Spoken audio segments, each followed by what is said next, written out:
amigas, sejam todos bem-vindos e bem-vindas ao nosso podcast Elas Podem. E eu sou Ana Paula Narciso, estou aqui para conversar com vocês e receber convidados importantes. Essa semana é a semana de conscientização sobre o autismo. E quando a gente fala sobre o autismo, a gente pensa muito, né, na pessoa que tem o TEA. Mas existe também a mãe que recebe o diagnóstico, a mãe que tem que lidar com essa situação que é nova para muitas famílias. Então, hoje a gente vai receber uma convidada muito especial, ela que é mãe atípica, ela que é empresária, ela que também vive, né, esse momento de descobertas, porque o autismo, a cada dia a gente tem descobertas, que é a nossa querida Denise Félix. Seja muito bem-vinda ao nosso podcast Elas Podem. Estou muito feliz com o convite. Meu nome é Denise Félix, eu estou cabeleireira há mais de 20 anos, eu sou cristã, eu estou nessa jornada há algum tempo, né? Eu sou filha de Deus, a minha identidade ela é muito bem construída, entender que eu sou filha, isso me dá a falta de necessidade de pedir e de só agradecer.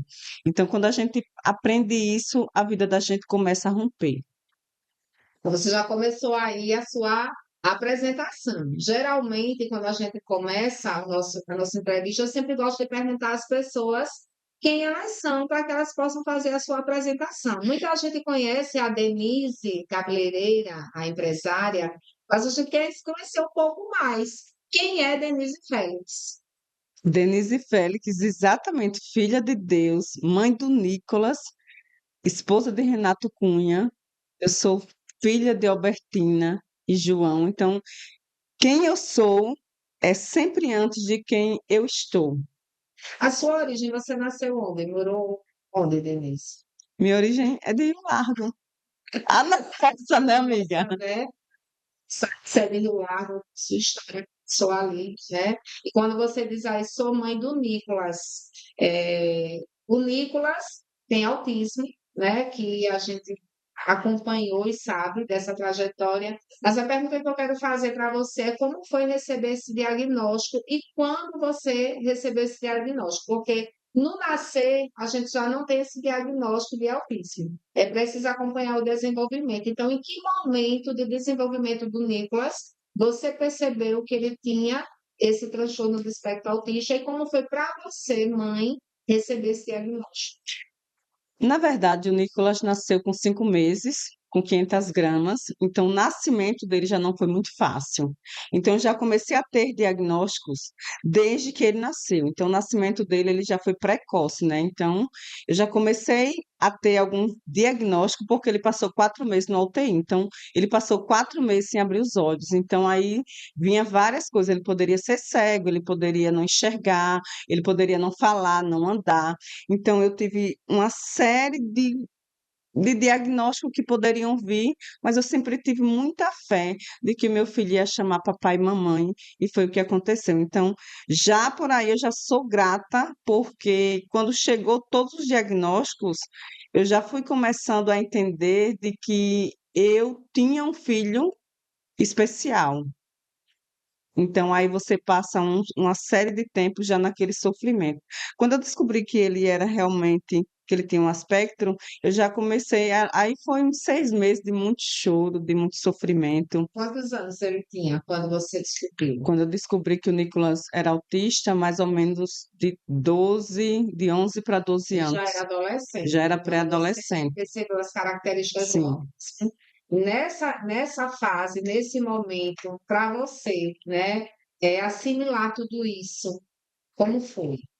Que a gente chama o luto do filho vivo, né, quando a gente recebe esse diagnóstico. Eu passei uma semana chorando, perguntando assim, por que comigo? Porque eu não vou ter um filho normal, assim, que vai ter filho, que vai fazer, vai estudar, que vai fazer a faculdade. Por quê? Eu chorava muito e eu passei um bom tempo, assim, não querendo enxergar o que o Nicolas tinha. E esse tempo foi um tempo de muito sofrimento, porque atrapalhou muito o desenvolvimento dele na hora que eu me eximi de ver o que eu tinha ali, o que eu poderia Na fazer fase escolar, principalmente, né? na Porque a fase gente estava escolar. com expectativa, você queria que ele acompanhasse a série regular, que ele tivesse o mesmo desenvolvimento que as outras crianças. Então, um pouco assim, as mães, elas não aceitam e por não aceitar, não enxergavam. E às vezes é muito na fase escolar que a gente começa a descobrir, porque vem as dificuldades da escola. Eu chegava na escola, ele estava sentado com a mão no ouvido e ele só queria a mamãe. Então, por muitas vezes eu saía do trabalho e chorava e levava ele para casa. E aí eu ia observando como eu poderia fazer para que ele tivesse um aprendizado sem muito sofrimento. Então, aquilo ali, eu por muito tempo também eu fugia do problema, porque por muito tempo eu não tive coragem de enxergar e de fazer o que precisava realmente fazer, porque o erro de muitas mães é deixar de pegar o diagnóstico e correr e fazer o que pode fazer. A gente se esconde da dor, né? A dor, ela altera o nosso destino. Então, se a Que a gente. não aceitação, ela gera uma barreira para que você possa ajudar, desenvolver o Exatamente. seu A filho. não E não é aceitação, só, você acha que a maioria das mães, a quando maioria. recebe esse diagnóstico, elas um pouco bloqueiam. Se bloqueia por causa da dor. A dor, ela faz uma janela no nosso córtex pré-frontal para a gente não enxergar e não fazer o que precisa ser feito. Foi preciso fazer terapia. Muita. Eu fiz terapia, eu fugi, eu viajei. Na verdade, a minha terapia era viajar muito. Eu comecei a ter hiperfoco em fazer muito curso fora do Brasil. E aí eu comecei a viajar muito para fugir daquela situação. E eu, por muito tempo, deixei o Nicolas em casa, sem realmente dar a atenção que ele precisava, porque eu achava que protegendo ele do mundo, eu estava salvando ele. Só que não, né? E também o viajar e fugir. Denise, você chegou num ponto aí que é a pergunta que eu vou fazer próxima. Muitas mães, muitas que eu conheço, que eu trabalhei também nas instituições que atendem pessoas com deficiência, muitas mães param a sua vida para cuidar do seu filho. Para de estudar, para de trabalhar, faz uma dedicação exclusiva, então elas acabam abrindo mão de viver, para viver em função daquilo. E você conseguiu, né, com todo o seu esforço, trabalhar, estudar e cuidar do seu filho. Então, para as mães que nos assistem, você que é essa referência que continua amando o seu filho, cuidando do seu filho, mas também cuidando de si, que é o trabalho que a gente faz para as mães, cuidem de si. Então, como conciliar isso? Trabalho, família, estudo, sem parar a vida para dar atenção ao filho que tem qualquer tipo de deficiência. Eu digo assim, que o amor, ele faz toda a mudança. Quando eu percebi que eu tinha que primeiro cuidar do aquela parte do avião diz assim: primeiro a máscara vai em você. Para você cuidar do outro, você precisa cuidar de você. Então, quando eu decidi cuidar de mim, para fazer o que precisava para ele e por ele, eu entendi que eu precisava primeiro transmutar aquela dor crescendo. Então, o que é que eu fiz? Eu peguei tudo que eu tinha e eu trouxe para o que eu tinha de realidade e eu consegui adequar e nunca parar de estudar, porque eu sabia que o meu filho, em muitos momentos, ia precisar de uma mãe muito forte, uma mãe muito sábia, que precisaria de muita força para dar o colo e o amor que ele precisava. Então, para isso, eu precisei muitas vezes me abster de estar com ele, de estar com ele, para ir cuidar de mim, para crescer profissionalmente. Isso dói, porque chegou um momento que no meu desespero de correr e de aprender, chegou um dia que era o aniversário dele e eu estava em São Paulo fazendo um curso. Então, naquele dia eu parei ali em São Paulo e eu disse, meu filho completar ano hoje. Mas que às vezes se sente culpada em não poder estar em alguns momentos porque está trabalhando. Exatamente. E aí, quando eu comecei a trazer para a realidade tudo que eu comecei a aprender, eu li muitos livros. Eu comecei a buscar tudo o que eu poderia ajudar o meu filho.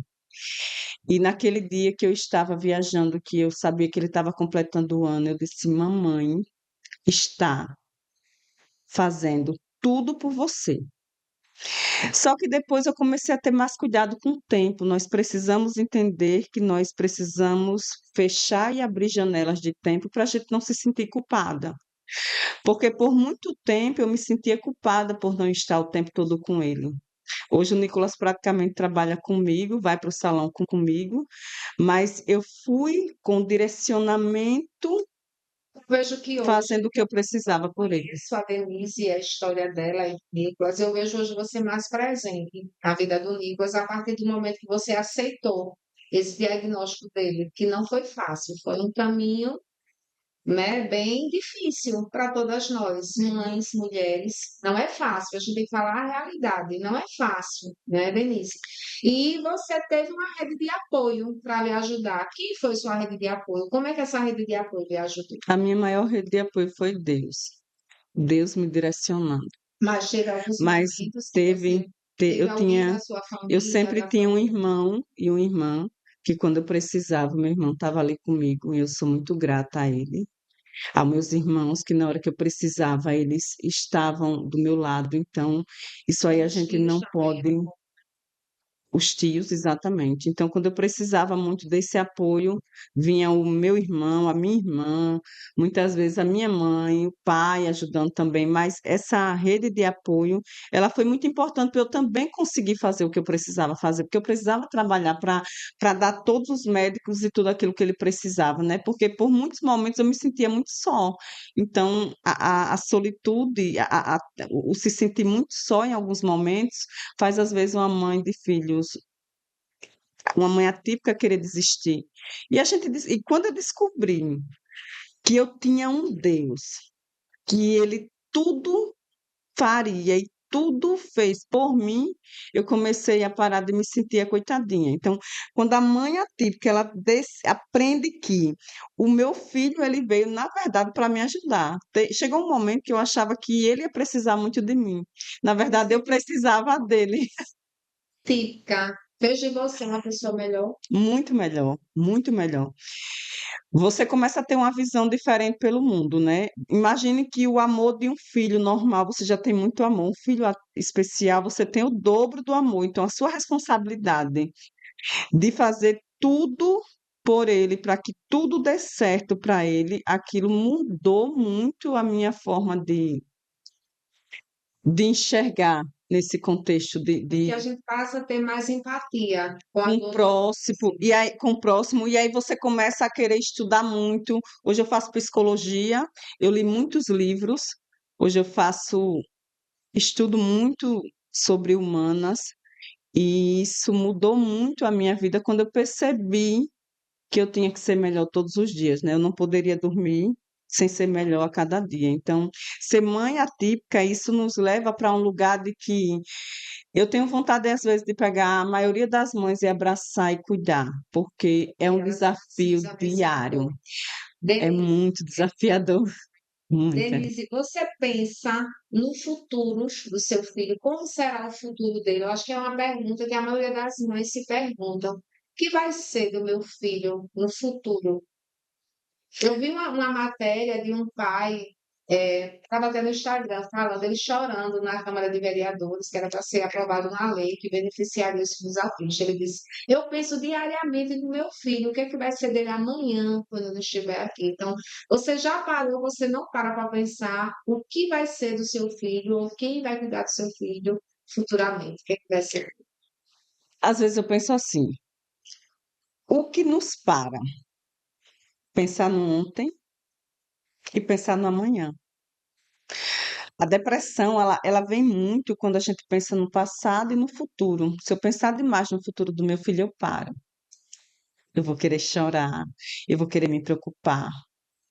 Mas quando eu entendo que a fé, quando eu entendo que eu entreguei a vida do meu filho para Cristo e que ele é o pai do meu filho.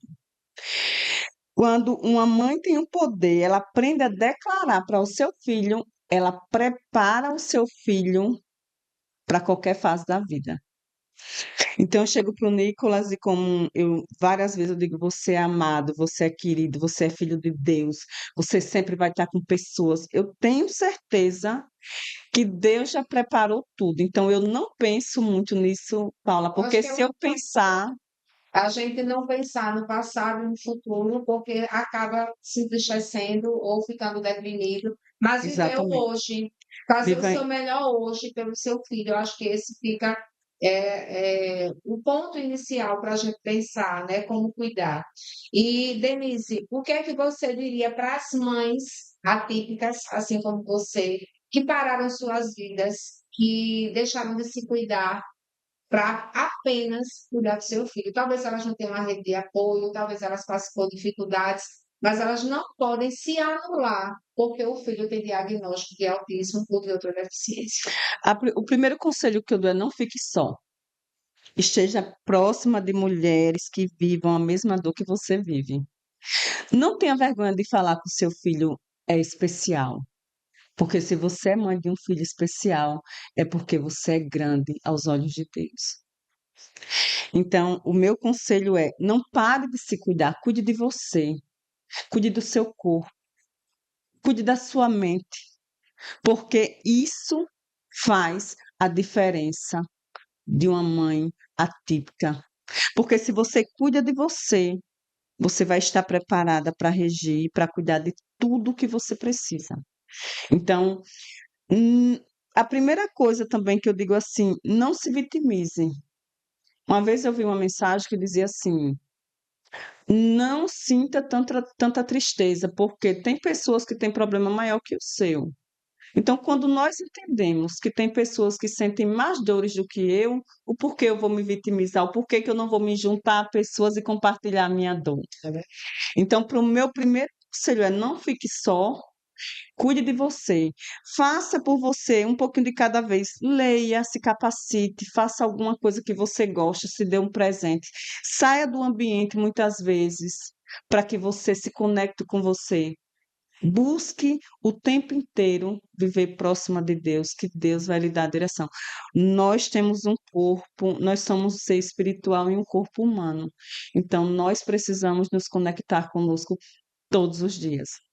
Mas essa questão de não se abandonar, de aprender a regir o tempo, Se de cuidar. aprender a cuidar, isso faz toda a diferença. Nunca ficar só. Denise, nós estamos finalizando o nosso podcast. Quero aqui agradecer a sua presença, a sua força, a sua resiliência, né? Por toda a sua trajetória, pela mensagem que você traz para tantas mulheres e tantas mães que precisam também ouvir isso. E eu deixo o espaço aberto para as suas considerações finais. As minhas considerações finais é agradecer, porque eu estou aqui com você muito grata. Eu acho que a gratidão ela faz toda a diferença. Quando eu aprendi a ser grata pelo filho que eu tinha, que eu tenho, quando eu aprendi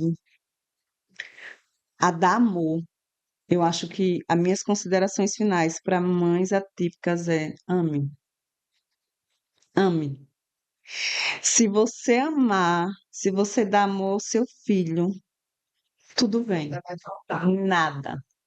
Então, mães, obrigada por nos assistir, por nos acompanhar. Fica a mensagem, ame, mas se amem. Denise, foi um prazer ter você Prazer foi aqui. meu. Muito Deus te abençoe. Um beijo no Nicolas e obrigada. até a próxima, pessoal.